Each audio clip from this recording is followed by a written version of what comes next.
Hi friends, എല്ലാവർക്കും engineers കിച്ചണിലേക്ക് വീണ്ടും സ്വാഗതം. ഇന്ന് നമ്മൾ ഉണ്ടാക്കാൻ പോകുന്നത് മുട്ട ചമ്മന്തിയാണ്.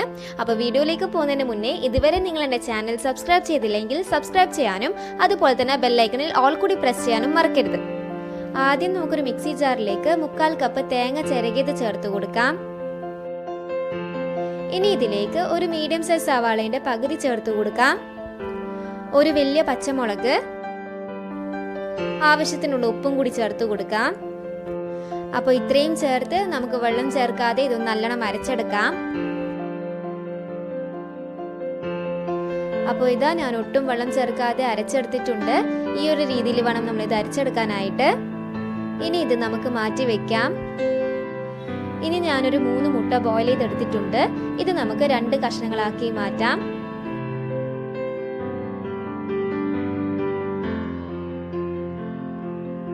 ഇനി ഈ മുട്ടയിൽ നിന്ന് മഞ്ഞക്കരു എടുത്തു മാറ്റാം.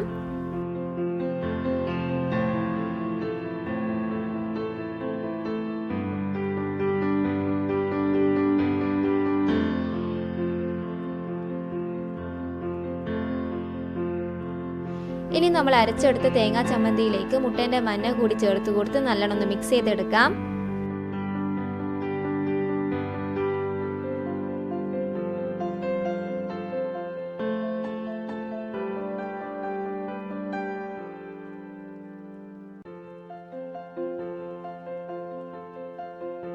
അപ്പോൾ ഇതാ ഞാനിത് നല്ലോണം മിക്സ് ചെയ്ത് എടുത്തിട്ടുണ്ട്. ഇനി നമുക്കിത് ഫില്ല് ചെയ്ത് കൊടുക്കാം. അപ്പോൾ അതിന് വേണ്ടിയിട്ട് മുട്ടൻ്റെ മഞ്ഞയും അതുപോലെ തന്നെ തേങ്ങയും ചേർത്ത് ഈ മിക്സിൽ നിന്ന് കുറച്ച് എടുത്തതിന് ശേഷം ഒരു ചെറിയ ബോളാക്കാം. ഇനി ഇത് ഇതുപോലെ ഫില്ല് ചെയ്ത് കൊടുക്കാം. അപ്പോൾ ഇതാ ഇതുപോലെ വേണം നമ്മൾ ഫില്ല് ചെയ്തെടുക്കാനായിട്ട്. ഇനി ബാക്കിയുള്ള മുട്ടേൻ്റെ വെള്ളം കൂടി ഇതുപോലെ ഫില്ല് ചെയ്തെടുക്കാം.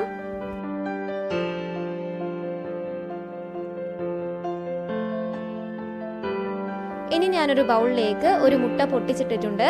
ഇതിലേക്ക് കുറച്ച് ഉപ്പ് ചേർത്തൊന്ന് ബീറ്റ് ചെയ്തെടുക്കാം.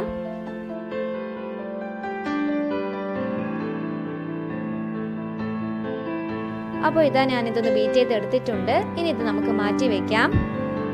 ഇനി ഈ ഫില്ല് ചെയ്ത് വെച്ച മുട്ട പൊരിച്ചെടുക്കാൻ വേണ്ടിയിട്ട് ഞാനൊരു ഇരുമ്പിന്റെ ചീനച്ചട്ടി ഇവിടെ ചൂടാക്കാൻ വേണ്ടി വെച്ചിട്ടുണ്ട്. ഇതിലേക്ക് ആവശ്യത്തിനുള്ള ഓയിൽ ചേർത്ത് കൊടുക്കാം.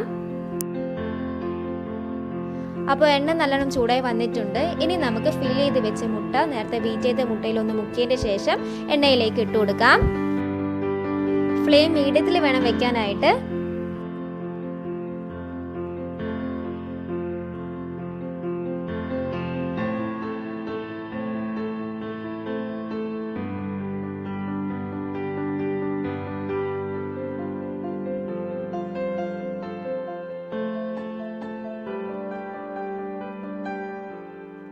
അപ്പോൾ 2 സൈഡും നല്ല ഗോൾഡൻ ബ്രൗൺ കളറായി വരുന്ന വരെ നമുക്ക് തിരിച്ചു മറിച്ചിട്ട് നല്ലോണം ഫ്രൈ ചെയ്തെടുക്കാം.